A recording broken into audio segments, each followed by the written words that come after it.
DCM ನಿವಾಸದಲ್ಲಿ ಸಿದ್ದರಾಮಯ್ಯನವರ breakfast meeting. ವಿಜಯಪುರದಲ್ಲಿ ಸಚಿವ ಶಿವಾನಂದ ಪಾಟೀಲ್ ಇದಕ್ಕೆ ಪ್ರತಿಕ್ರಿಯೆ ಕೊಟ್ಟಿದ್ದಾರೆ. ಬಹಳ ಒಳ್ಳೆಯದಾಯಿತು, ದೇವರು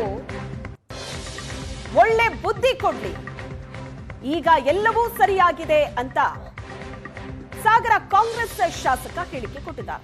ನಾವಿಬ್ರು ಒಗ್ಗಟ್ಟಾಗಿದ್ದೀವಿ ಅಂತ ಸಿಎಂ ಡಿಸಿಎಂ ಸಂದೇಶ ಕೊಟ್ಟಿದ್ದಾರೆ. ಬೆಂಗಳೂರಿನಲ್ಲಿ ಶಾಸಕ ಬೇಳೂರು ಗೋಪಾಲಕೃಷ್ಣ ಹೇಳಿಕೆ ಕೊಟ್ಟಿದ್ದಾರೆ. ಸಿಎಂ ಡಿಸಿಎಂ ಬ್ರೇಕ್ಫಾಸ್ಟ್ ಮೀಟಿಂಗ್ ನ ಬಗ್ಗೆ ನಾಯಕರು ಕೊಟ್ಟಂತಹ ರಿಯಾಕ್ಷನ್ ಇದೆ. ನಮ್ಮಲ್ಲಿ ಯಾರೇ ಮುಖ್ಯಮಂತ್ರಿ ಆದರೂ ನಾವು ಪಕ್ಷ ಭಾಳ ದೊಡ್ಡದು, ಪಕ್ಷದನ್ನು ನಾವು ಬಿಟ್ಕೊಡೋಕ್ಕಾಗೋದಿಲ್ಲ. ಪಕ್ಷ ನಾವು ಹೋರಾಟ ಮಾಡ್ತೀವಿ, ಸರ್ಕಾರ ಅಂತರೂ ನಾವು ಬ್ಯಾಡ್ ಅಂದರೂ ಉಳಿತದೆ. ಇವ್ರಿಗೆ ಆತುರತೆ ಇದೆ ಲಘು ಗಾದಿ ಮೇಲೆ ಹೋಗ್ಬೇಕನ್ನೋದು. ಭಾಳ ಚಲೋ ಆಯಿತು, ದೇವ್ರು ಒಳ್ಳೆ ಬುದ್ಧಿ ಕೊಡಲಿ, ಅವರಿಬ್ಬರು ಕೂಡ ಆದಷ್ಟು ಲಘುನೇ ನಿಮಗೇನು ಯಾರು ಕೊಡ್ತಾ ಇದ್ದಾರೆ ಇದನ್ನು ಬಂದ್ ಮಾಡಲಿ.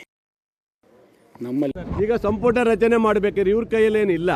ಹೈಕಮಾಂಡ್ ಇವತ್ತು ನಾಳೆನೇ ಮಾಡ್ರಪ್ಪ ಅಂದರೆ ನಾಳೆನೇ ಮಾಡ್ತಾರೆ, ಇಲ್ಲ ನಾಡ್ದು ಬರುವಂಥ ಅಸೆಂಬ್ಲಿ ನಡೀತದೆ, ಅಸೆಂಬ್ಲಿ ಆದ್ಮೇಲೆ ಮಾಡಿ ಅಂತ ಹೇಳಿದ್ರೆ ಆವಾಗ ಮಾಡ್ಬೇಕು ಬಿಟ್ರೆ ಬೇರೆ ಯಾವ ಉದ್ದೇಶನೇ ಇಲ್ಲ.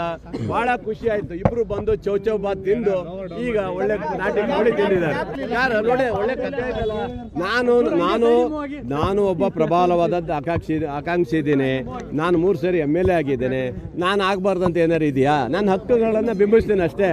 ಕೊಡೋದು ಬಿಡೋದು ನಮ್ಮ ರಾಷ್ಟ್ರೀಯ ನಾಯಕರು, ರಾಜ್ಯದ ನಾಯಕರು. ಬೇಡ ಬಿಡಿ, ಅವ್ರಿಗೆ ಅಧಿಕಾರ ಸಿಗಲ್ಲ ಅಂದ್ರೆ ನಮಗೂ ಅಧಿಕಾರ ಇಲ್ಲ.